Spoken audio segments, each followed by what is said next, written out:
9 बी मर गय 10 बी मर गय सहस्त्र 88 33 कोटी देवत मर गए पड़े काल की फांसी 9 बी मर गय 10 बी मर गय सहस्त्र 88 33 कोटी देवत मर गए पड़े काल की फांसी।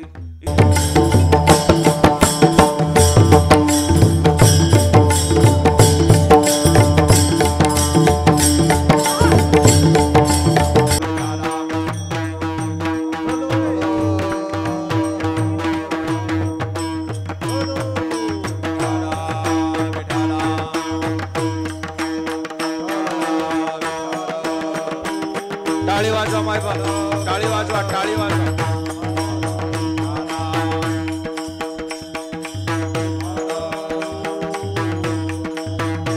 कुंडली कबरदारी विठ्ठला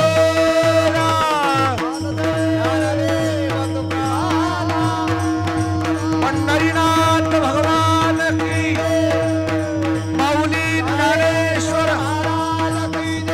जगद्गुरु तुकाराम महाराज सद्गुरु मोतीराम महाराज की जय महाराज छत्रपती शिवाजी महाराज की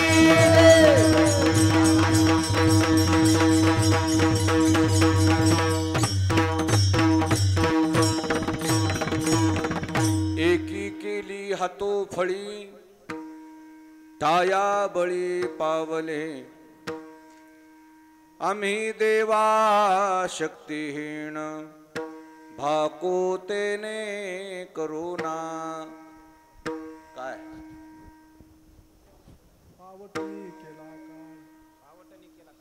पावटणी केला काळ अंगी बळ होते जे आम्ही देवा शक्तिहीन भाकोतेने करुणा। तुका म्हणे वीर्यावीर संत धीर समुद्र आम्ही देवा शक्तिहीन भाकोतेने करुणा। विठ्ठला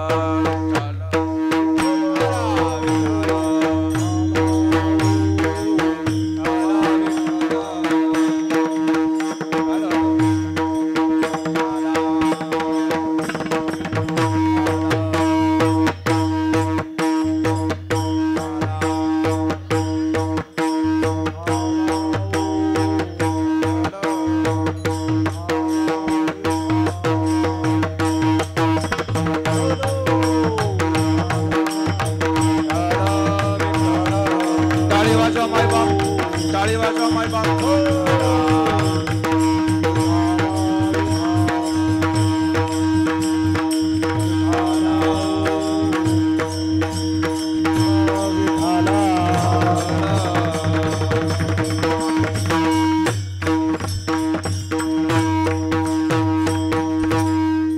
पांडुरंगा करू प्रथम नमन दुसरे चरण संतांचे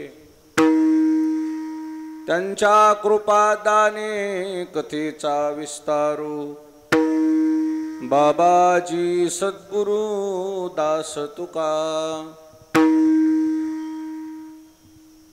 ग्रामदैवत मारुतीरायांच्या हे विठाल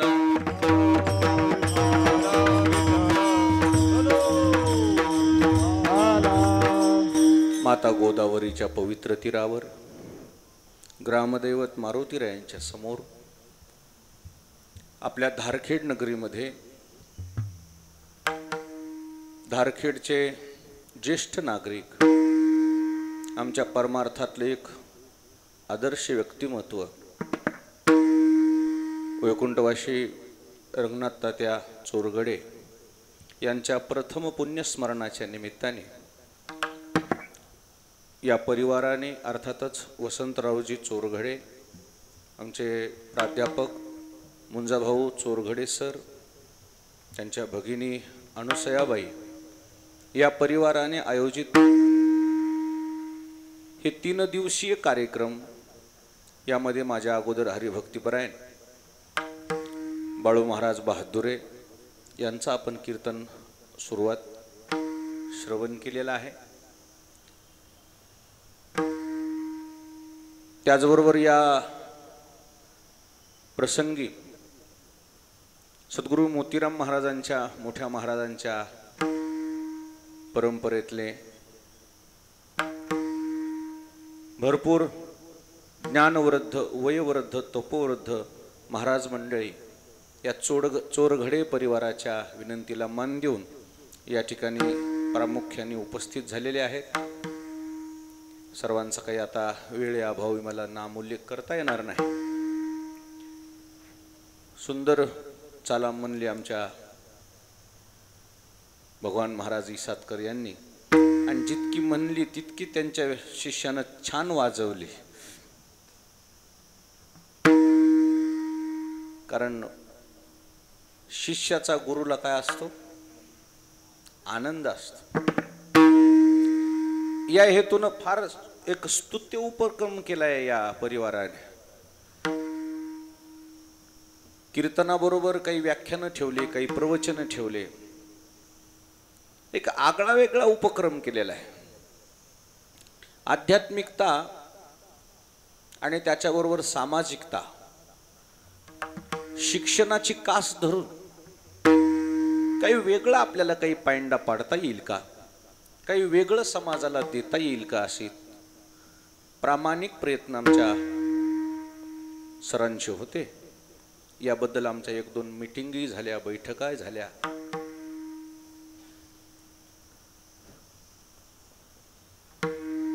आणि म्हणून या निमित्ताने आपण गेली 3 दिवस ही पर्वणी श्रवण करत आहात।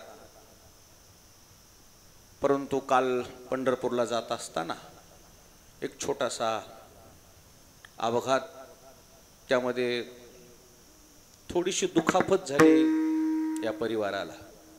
त्या दुखापतीमुळे वसंतरावाला येता येत नाही, हॉस्पिटलमध्ये आहेत।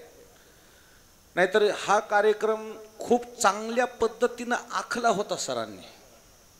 अजून काही वेगळं रूप दिसलं असतं तुम्हाला या कार्यक्रमाचं, पण कसं झालं हे पाहता, ही न म्हणजे घटना जी आहे, हा घटनेचा क्रम ठरलेला असतो। इकडे राहिले असते, अजून कोण्या ठिकाणी गेले असते, तर तो क्रम ठरलेला होता। आणि त्यामुळे घटनेमध्ये त्यांना थोडीशी दुखापत झाली। त्या दुखापतीमुळे यांचं मन दुखावलं, आणि मन दुखावल्यामुळे ज्या उमेदीनं कार्यक्रम करायचा होता त्या उमेदीनं यांना का करता आलं नाही हे आपण सगळे ज्ञात आहात, जाणून आहात। विठाला विठाला। आणि म्हणून आपण सर्वजण या ठिकाणी या परिवाराच्या विनंतीला मान देऊन उपस्थित झालात। मोठ्या महाराजांचा हा, आणि पुन्हा मेन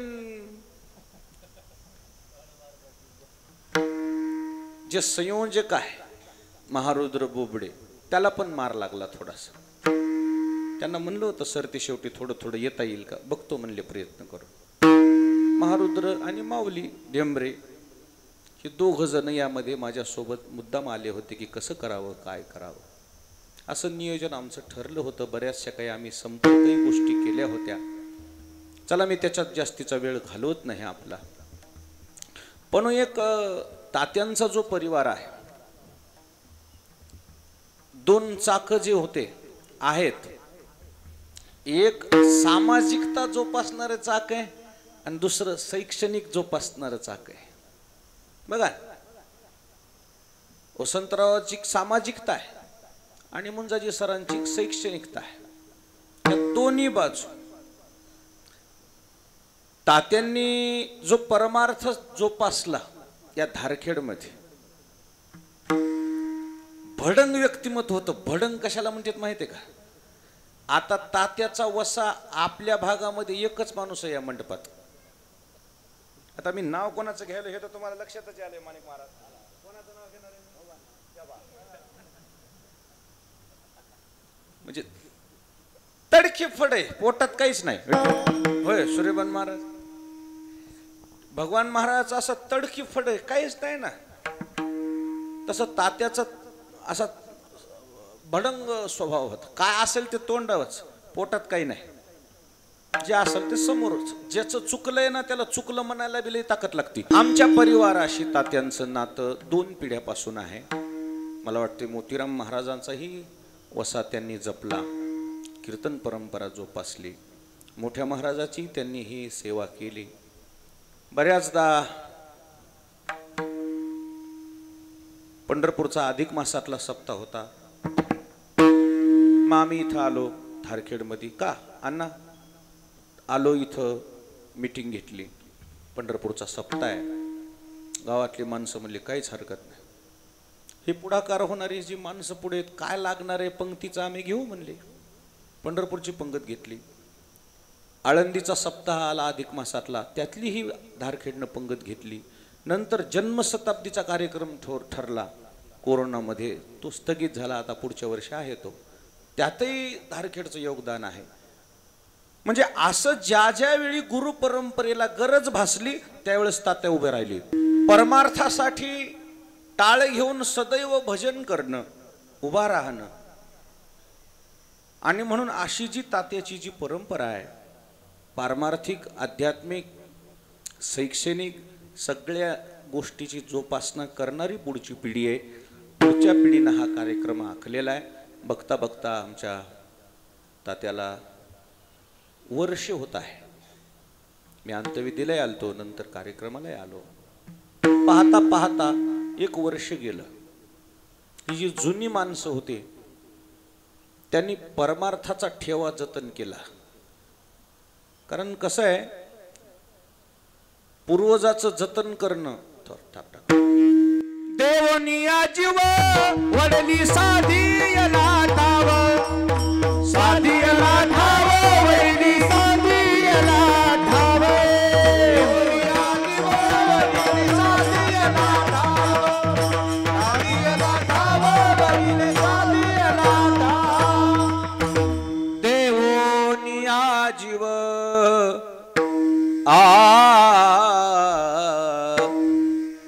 देवोनिया जीव वडिले साधीयला ठाव. वाडवडिलांनी कष्ट करून जीवाचं रान करून परमार्थ जतन केला.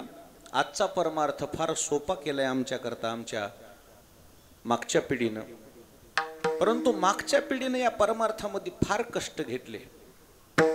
लाईटची व्यवस्था नाही, पाण्याची व्यवस्था नाही, वाहनाची व्यवस्था नाही, पायी प्रवास, आणवानी पायी. कारण चिखल, पाऊस, ऊन, वारा, पाऊस कशाची तमान बाळगता. मंदिराकडे माणसंच किती येणार होती, मंदिराकडे येणारे मोजकी माणसं. शिक्षणाचा अभाव, सगळ्या गोष्टीचा अभाव, संस्काराचा अभाव, आणि अशा अभावामध्ये परमार्थ जतन केला या लोकांनी मागच्या पिढीत. सोपं नव्हतं. मशालीवर कार्यक्रम केले, मशालीवर. लाईटची सुविधा नाही, माईकची सुविधा नाही, अभाव. प्रतिकूल परिस्थितीमध्ये जर जतन केलं ना, ती खरी कष्टाची कामं असतात. अनुकूलतेमध्ये करून आम्ही आमच्यासारखी. आज अनुकूलता आहे म्हणून मी करतोय. हीच आमच्या जीवनामध्ये प्रतिकूलता येऊ द्या, दिसून येते आमची खरी खोटी काय आहे परमार्थाची. काय प्रतिकूलतेमध्ये आमच्या पूर्वजांनी परमार्थ जतन केला, शब्दात नाही वर्णन करता येत. विठाला विठाला.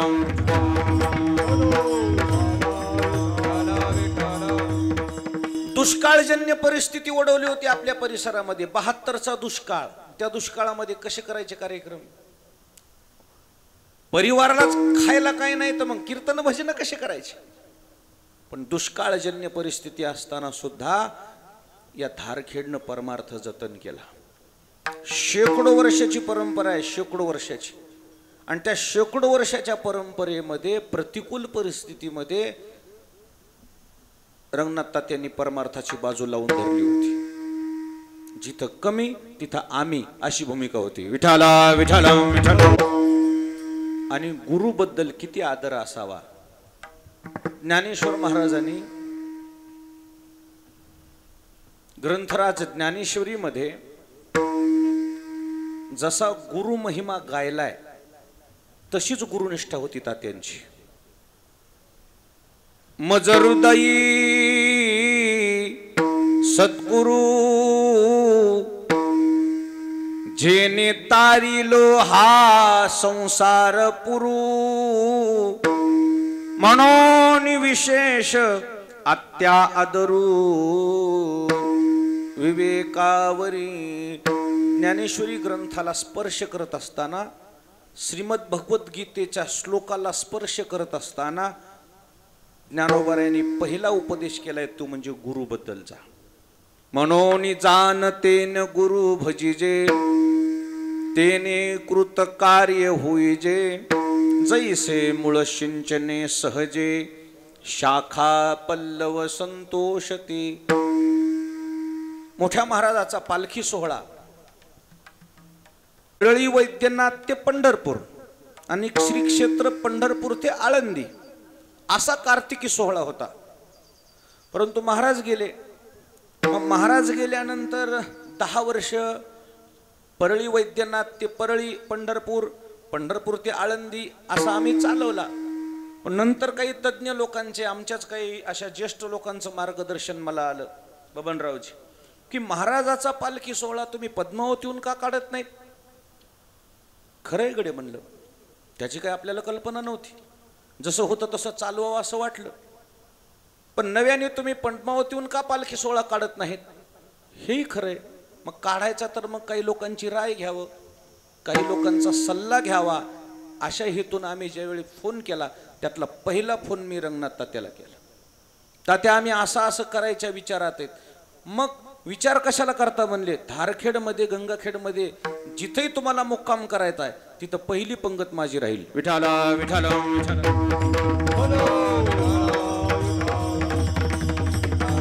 आम्ही भाग्यवान आहेत, आमच्या गुरुचा पालखी सोहळा आमच्या गावात येतोय असं पहिलं वाक्य त्यांनी मला वापरलं। आणि तशा पद्धतीनं त्यांच्या हयात स्थितीमध्ये त्यांनी तो दिंडी सोहळा जोपासला, पालखी सोहळा जोपासला। स्वागत करायचं पद्धतशीर, फटाके लावून बँड लावून स्वागत करायचं दिंडीचं। गावातून दिंडी प्रदक्षिणा केली, गावातून पहिली वेळ रथ गावातून आला महाराजाच्या पालखीचा। गावातून घ्या म्हणले आमच्या, म्हणजे गावातून तर गावातून।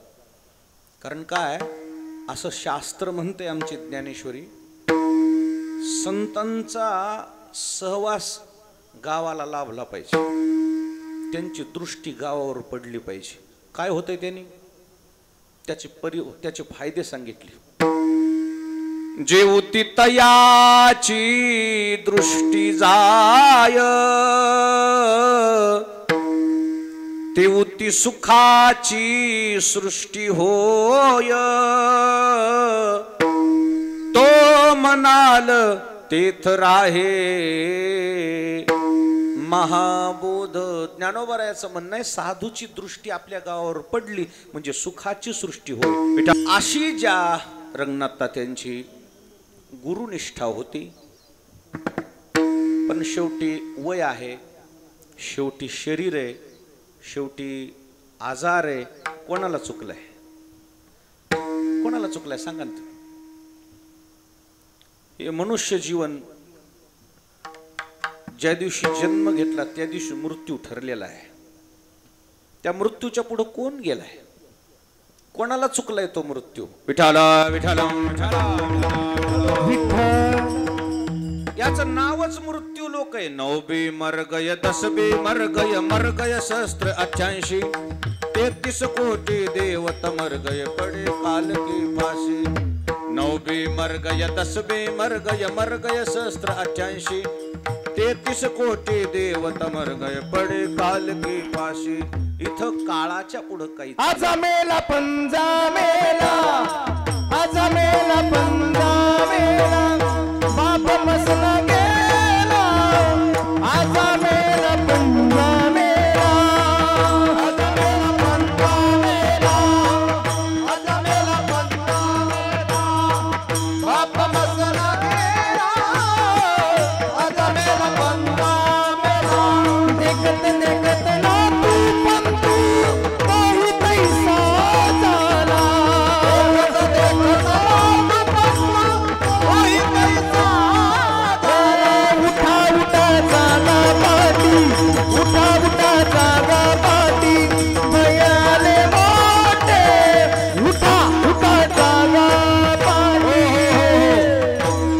देखत देखत ना तू पंतू तोही तैसा झाला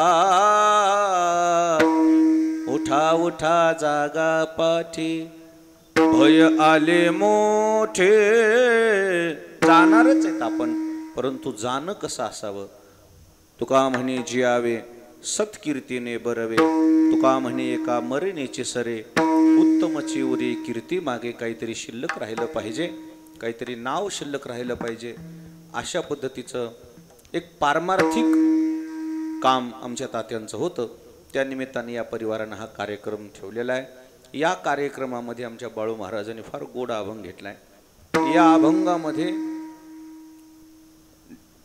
प्रतिज्ञा केलेली आहे संतांचं जाणं आणि सामान्य माणसाचं जाणं याच्यातला फरक स्पष्ट केलेला आहे विठाला विठाला संतांचं जाणं आणि सामान्य माणसाचं जाणं या तीन गोष्टी आहेत स्वेच्छा प्रारब्ध परेच्छा प्रारब्ध आणि अनिच्छा प्रारब्ध स्वतःच्या इच्छेनं जाणं स्वतःच्या इच्छेनं येणं हे संतांना जमते भक्ताच्या इच्छेनं येणं भक्ताच्या इच्छेनं जाणं हे देवाला जमते आणि माणसाचं कसं आहे येणंही आपल्या इच्छेवर नाही आणि जाणंही आपल्या इच्छेवर नाही विठाला विठाला मग साधू संत जसे गेले संत गेले तया ठाया आणि देवराया आम्ही शक्तीहीन आहे देवा ज्या पद्धतीनं संत गेले संतांचं जाणं सामान्य माणसापेक्षा वेगळं आहे संतांच्या जाण्याच्या काही व्याख्या सांगितल्या महाराजांनी झाकलिये घटीचा दिवा नेणो काय झाला केधवा या रीती जो पांडवा देह ठेवी संतांचं जाणं दिव्य सामान्य नाही दिव्य जाणं सांगून जगणं या शब्दाचा अर्थ आहे अवतार आणि न सांगता जगणं या शब्दाचा अर्थ आहे जन्म ठरवून जगणं या शब्दाचा अर्थ आहे अवतार आणि न ठरवता जगणं या शब्दाचा अर्थ आहे जन्म आपलं कसं ठरवून जगणं थोडंच आहे आपलं गंगाखेडला सुद्धा काही माणसं आल्यावर त्याला बस स्टँड एक जणांना विचारलं कस काय आले सहजच आलो म्हणला काय अर्थ आहे पण काही लोक ठरवून येतात कामानिमित्त गेलं पाहिजे संत ठरवून जगले आणि म्हणून त्या संतांच्या जाण्याबद्दल महाराजांनी इथं असं व्यक्त केलं की तसं आम्हाला जाणं घडलं पाहिजे आम्ही देवा शक्तीहीन भाकुतेने करुणा आम्ही देवा शक्तीहीन आहोत आम्ही आपल्या समोर करुणा भागतो संत जसे गेले तसं आम्हाला जाता आलं पाहिजे त्या संतांचं जाणच महत्वाचं नाही तर मग ते संत कसे होते असं संत गेले ते संत कसे होते असं विचारल्यावर जाणं नंतर विचार करू पण जगले कसे हे विचार महत्वाचा आहे त्यावेळेस कसे जगले असं तुकोबराला विचारलं तुकोबराय म्हणजे तुका म्हणे वीर्या वीर संत धीर समुद्र या वीर्यावीर या शब्दावर थोडंसं बोलू आणि संत धीर समुद्र या थोडे याच्यावर प्रकाश टाकू आणि मग माग येऊ संत हे वीर वीर या शब्दामध्ये संतांचं जीवन मोडते आता वीर शब्द आणि संत शब्द हे दोन्ही जोडले गेले ना वीर आणि संत हे दोन जर शब्द जोडले तर लोक म्हणतील महाराज संत कुठं वीर असतात काय संत कसे असतात संत कसे असतात विनम्रता असते वीर आणि विनम्रता हे दोन्ही जुळत नाहीत बरं वीर म्हणले की काय असते वीर म्हणजे शौर्य आलं आणि वीरता आणि विनम्रता हे दोन्ही जर जोडायचे म्हणल्यावरती वीर शब्द आणि विनम्रता शब्द हे दोन्हीचं जर जोडायचं म्हणलं तर ते वीर शब्द विनम्रता शब्द विनम्रता त्यांना शोभत आता समोरून तलवार घेऊन आला एखादा योद्धा आणि हे वीर म्हणला जाऊ द्या मला मारू नका काय रे माणसं म्हणतील महाराज संत तर विनम्र असतात हात जोडायचं त्यांचं काम आहे लागोनिया पाया विनवितो मग त्यांना वीर शब्द कसा तुम्ही वापरलाय, परंतु त्यांची जी वीरता आहे ना, समाजामध्ये तलवार घेऊन वार करण्याची वीरता नाहीये. मग त्यांचं शौर्य, त्यांची वीरता नेमकी कशा बाबतीत आहेत? त्यांचं कुठं युद्ध चालू आहे? त्यांच्या युद्धाचे वेगळ्या घटक आहेत. त्यांचं युद्ध सीमेवर नाही, मग त्यांची मारामारी, त्यांची युद्ध, त्यांचं कोणासोबत आहे? त्यांचं युद्ध विकारासोबत आहे.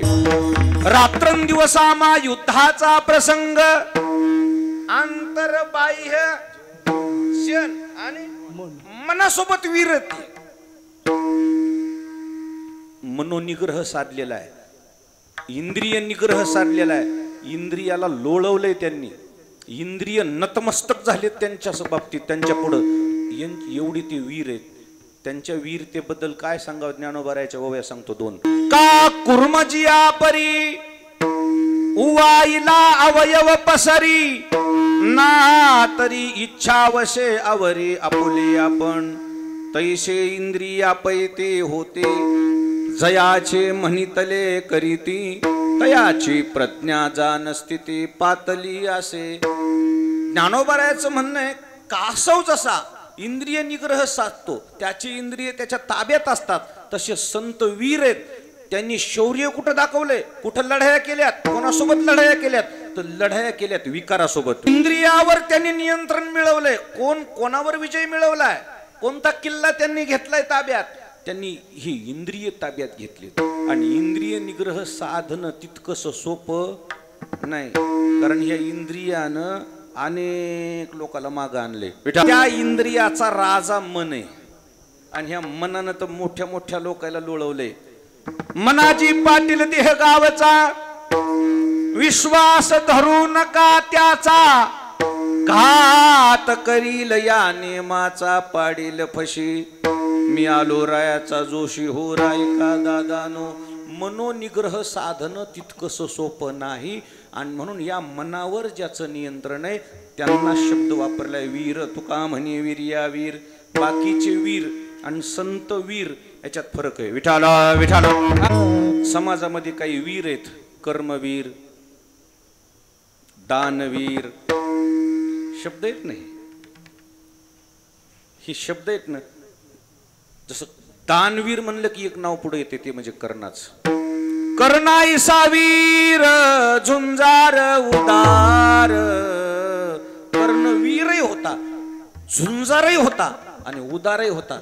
तसे हे जे साधू संत आहेत ना, हे सुद्धा वीर आहेत, पण ह्यांनी वीरता दाखवली कुठं?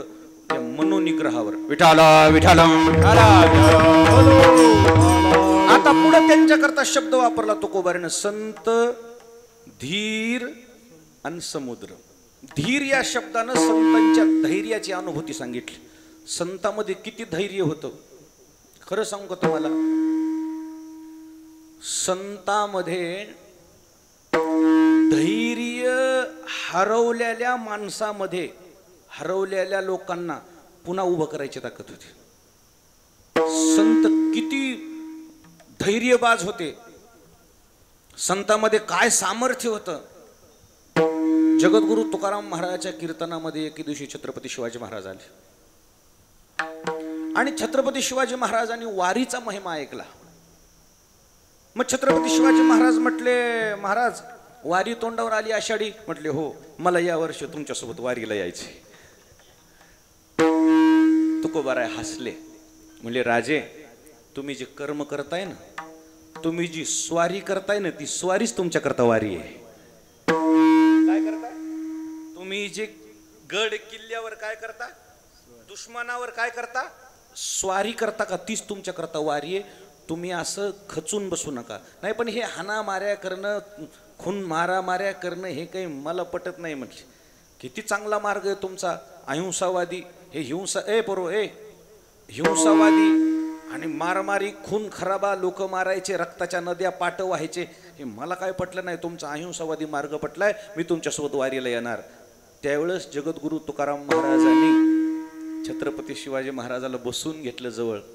राजे, ह्या वाऱ्यास तुमच्यामुळे चालतात, ह्या वाऱ्यास तुमच्यामुळे. तुम्ही जर खचले, तुम्ही जर हे सोडून दिलं, मंदिरं पडतील, मूर्त्या भंगतील, आणि मूर्त्यां मंदिरं जर भंगले तर आम्ही वारी कोण्या देवाची करायची? तुम्ही जे करताय कर्म ही पूजा आहे असं खचू नका. महाराज धैर्य खचून बसलेले, कितक्याच ताकदीनं छत्रपती शिवाजी महाराज उभे राहिले. ही तुकोबारायाच्या धैर्याची अनुभूती आहे, पावती आहे. विठाला विठाला विठाला. संताकडून खचायचं नाही. होत राहते जीवनामध्ये, चढ उतार येत असतात. सगळे दिवस सारखे नसतात आणि चढ उतार असणं विज्ञानाचा नेम जिवंतपणाची पावती आहे. चढ उतार असणं ही कशाची पावती आहे? जर तुमच्या छातीचा ECG काढला तर ECGच्या जे रेषा आहेत त्या कशा असतात? सरळ. सरळ असणं कशाची पावती आहे? कशाची? PM. कशाची पावती आहे? PM म्हणजे समजलं की प्रधानमंत्री नव पोस्टमॅन. सरळच रेषा असणं म्हणजे कशा? मृत्यूची निशाणी आहे. मग कशा रेषा असल्या पाहिजे?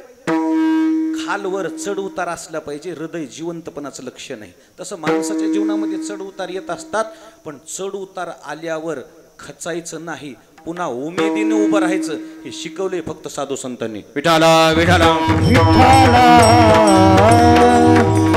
किती खचलेले माणसं उभे केलेले दाखवू मी तुम्हाला. हृदयाचे ढिले पण ते निकेयाशी नव्हे कारण. अगोदरच मरतय म्हणले ते माणूस. ते त्याच्याकरता काय? ते दुर्बल्य आहे. ते अगोदरच मरते. त्याच्यावर आता भरपूर हे आता भांडवल. इथं तर ज्ञानेश्वरीच बसलेली आहे. आपल्याला कुठे ज्ञानेश्वरी येते? पण तो एक सांगतोय तुम्हाला, सामर्थ्य संपन्न संत झाले, धीर सोडला नाही. मोठ्या महाराजामध्ये किती धैर्य होतं. ही गंगा, ही धारखेडची गंगा, या कीर्तना करता भरलेली गंगा पोहून महाराज या कीर्तनला आलेले धारखेडच्या. काय धैर्य लागते? मारावर उडी तुम्ही आताच मारा. शक्य? भरलेल्या गंगेत उडी मारून म्हणजे धैर्य काय लागतंय, काय सामर्थ्य लागतंय, हे धैर्य त्यांच्या अंगी बांधलेलं असते. म्हणून तुका म्हणे वीर्यावीर संत धीर. धीर शब्दाबद्दल जास्त आता बोलायला मला वेळ नाहीये. किती धैर्य असते, किती धीर असतो त्यांच्यात. खरं सांगू तुम्हाला, रामायण पहा. योगी आहेत की आता बसलेले. इंद्रजिताला जिवंत करायचा निर्णय घेतला लक्ष्मणाने. का? हातानं लेक विधवा झाली म्हणली माझी. लक्ष्मण कोणाचा अवतार? शेषाचा. इंद्रजिताला जिवंत करायचं ठरवायचं चाललंय, बैठकीत निर्णय होणार. विभीषण पळतच गेला कोणाकडे? मारुतीरायाकडे. मारुतीराय काय समजलं का तुम्हाला? म्हणले काय? म्हणले ते सगळे एक झाले की एकूण एकाची युवाई जावाई निघाली. म्हणले मग आता इंद्रजिताला जिवंत करायचं चाललंय. म्हणले मग? आणि त्याला जिवंत केल्यावर ते मला सोडील का म्हणते? मारुतीराय म्हणले मग मी काय करू? मी काय करू म्हणले कसं जमन? म्हणले तुमच्यामुळे मी ह्या पार्टीत आलो आणि हे सगळे एक झाले तर मी आता कोणीकडे जाऊ? मी जाऊ कोणीकडे? म्हटले मग तुमचं म्हणणं का? तुम्ही चला म्हणले प्रभू रामचंद्राला रोका, जिवंत करू नका म्हणले. त्यावेळेस मारुतीराय म्हणले विभीषणा, मालकाला मार्गदर्शन करणे इतका मी मोठा नाही. मालक आहे, मी सेवक आहे. म्हणले मग तुम्ही काय येत नाही तिकडं? माझं कसं होईल? ते तुझं कसं होईल ते बघू म्हणले नंतर. परंतु तू थोडं थांब ना. काय बारकी गडबडच लई करते तू. कोण? बारकी मोठी गडबड करीत नाहीत. आताही भांडणं लागल्यावर बघा, आताय लय वाळलंय का ते पुढच्या तोंडाला असते. एका चापटत गार होते, लय जाड जुड आहे का त्याला रागच येत नाही लवकर. आल्यावर 10-5 एकदाच नेते. बारकीच गडबड करते. तसं गडबड करू नको म्हणले. तू शांत बस जरा. देव आहेत ते, असा अचानक निर्णय घेणार नाहीत. थांब जरा. तितक्यात प्रभू रामचंद्राचा आवाज आला. मारुती! धावले रामचंद्र, नतमस्तक झाले. जी मालक. अरे म्हणे असं चाललंय आमचं. एक सजेशन म्हणून तुला विचारतोय की इंद्रजित हा लक्ष्मणाचा जावाईच निघालाय आणि जावयाची हत्या करणं हे काही हातानं विधवा मुलगी करणं हे काही शास्त्राला पटत नाही. म्हटले मग काय? इंद्रजिताला जिवंत करायचं चाललंय म्हटले. तुमचं काय म्हणणं आहे? मारुतीराय म्हणले आमचं काय म्हणणं आहे? आमचं म्हणणंच नाही. आम्ही तुमच्या म्हणण्याकरता परेशान आहेत. आमचं म्हणणं आम्ही कधीच गुंडाळून ठेवलंय, तुमच्या म्हणण्याकरता आम्ही आलोय. आणि तुम्हाला जर इंद्रजित जिवंत करायचं आहे, आमची जर राय घ्यायची असेल तर तुम्ही काय करा, आमची राय घेण्यापेक्षा रामायण उघडा ना, वाल्मिकी रामायण उघडा. वाल्मिकी रामायणामध्ये जर त्याला जिवंत करायचं असेल तर आम्ही रोखणारे कोण? प्रभू रामचंद्र म्हणले खरंय. वाल्मिकी रामायण आणलं आणि वाल्मिकी रामायणामध्ये काय होतं? काय होतं? इंद्रजिताला जिवंत करायचं नाही असं लिहिलेलं होतं. मग बिभीषणाचा जीव जरा काय पडला? भांड्यात पडला, भांड्यात. वाचलो रे बाबा म्हणले. परंतु मला एकच मुद्दा आपल्या समोर विधी करायचा आहे की जर सगळं मारुतीला माहित होतं, एवढ्या मिटिंगी होत द्यायच्या नाही, लगेच यायचं नाही, नका म्हणायचं, संपलं. पण ही मोठी लोक गडबड करीत नाहीत आणि शहाणे माणसं विचारल्याशिवाय सांगतही नाहीत. यालाच म्हणतात तुका म्हणे वीर्या वीर आणि संत धीर समुद्र. धैर्य असलं पाहिजे. आता समुद्र शब्द त्यांच्या करता का वापरला? त्याचं कारण समुद्र म्हणलं की त्याचं पोट मोठं असते. किती प्रकारचं पाणी, कशाही प्रकारचं पाणी, किती घाण पाणी, किती प्रमाणात पाणी जर समुद्रात आलं तर समुद्र तेवढं तेवढं पोट मोठं करून ते पाणी आत समावून घेते. ज्ञानोबारायची भाषा आहे. घेवोनी जळाचे लोट नदी नाल्याचे संघाट करी वाढ पोट समुद्र जीवी. असं कधी समुद्रानं काही हे केले का? काही बोर्ड लावलाय का? पाणी जास्त झाले ऍडमिशन क्लोज म्हणून. आणि त्यानं जर ऍडमिशन क्लोज म्हणल्यावर ते पाणी धारखेडला वापस नाही का यायचं? आणि धारखेड राहील का? त्या समुद्राचं मोठं पोट असतंय. कसलंही पाणी असलं तर आज आपल्या पोटात सामावून घेते. तसे साधू संत त्या समुद्रासारखे असतात. किती विचित्र माणूस असू द्या, गुणदोष याती न विचारी काही, ठाव दिला पायी आपोलिया, असे संत असतात. आणि म्हणून ते तशा विचाराने, ते त्या विचाराने, त्या सन्मार्गाने आचरण केल्यामुळे ते चांगल्या मार्गापर्यंत गेले, परमात्म्यापर्यंत गेले. आणि आम्ही मात्र तिथपर्यंत जाण्या इतपत मोठे नाहीत देवा. म्हणून तुकोबाराय म्हणतात आम्ही देवा शक्तीहीन भाकुतेने करुणा. मात्र आम्ही तुझ्याजवळ करुणा भागतोय. आमचा सुद्धा त्या संतासारखा शेवट गोड व्हावा. विठोबा रखुमाई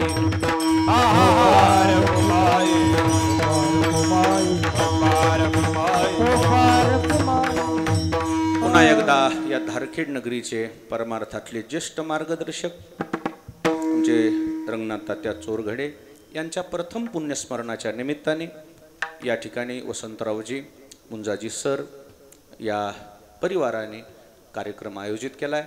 यांच्या विनंतीला मान देऊन सगळ्या क्षेत्रातले मान्यवर या ठिकाणी उपस्थित झालेले सर्वांचीच ऋण या ठिकाणी व्यक्त करतो. यानंतर जी तात्यावर लिहिलेली पुस्तिका आहे, महाराजांचा काही त्याच्यामध्ये संदर्भ आहे, या पुस्तिकेचं सरांच्या नियोजनानुसार पुढच्या सगळ्या गोष्टी होत्याल. मी मात्र माझ्या पुरता थांबतो. ज्ञानेश्वर माऊली, ज्ञानराज माऊली तुकाराम, ज्ञानेश्वर माऊली, विठ्ठल जय जय विठ्ठल, जय जय विठ्ठल.